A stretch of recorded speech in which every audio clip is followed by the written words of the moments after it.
আসসালামু আলাইকুম, আমি মিরাজুল হক। আসসালামু আলাইকুম, আমি নুরুল আমিন বলছি। আমি একটা টমেটো খেতেতে প্লটতে ভিজিট করতে এসেছি।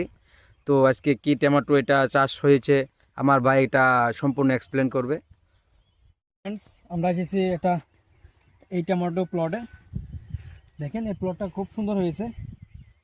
সম্ভবত এই প্লটটা ভ্যারাইটিটা হবে সেমিনিস কোম্পানির যোদ্ধা।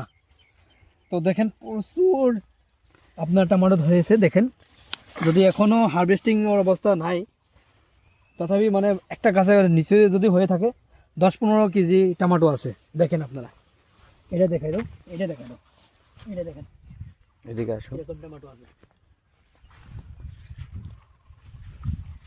দেখেন দেখেন এটাকে দেখেন কিরকম টমেটো। এটা পুরো ডালই ভেঙে যাবে। এটা ডায়াল ভেঙে যাবে। দেখেন ফ্রেন্ডস, এরকম টমেটো এখনও কিন্তু বড় হয় না। এত না, আপনারা যদি হিসাব করেন 10 গুণ ওজনে আরও হবে। এটা আমি আবার বলে দিয়েছি, সেমিনিস কোম্পানির যুদ্ধ। এটাই দেখো না, এটা দেখো কি হয়েছে। এটা দেখো, প্রচুর কি টমেটো লেগেছে? দিয়েছে। দেখেন দেখেন প্রচুর টমেটো। দেখেন এটা দেখা দাও, এটা দেখা দাও, প্রচুর টমেটো। দেখেন এটা দেখো, এটা দেখো দাদা, এটা দেখো তুমি। দেখেন দেখেন এটা ডাল টিকবে না মনে হয়। এই ভেঙে গেছে, ভেঙে গেছে, দেখো। দেখেন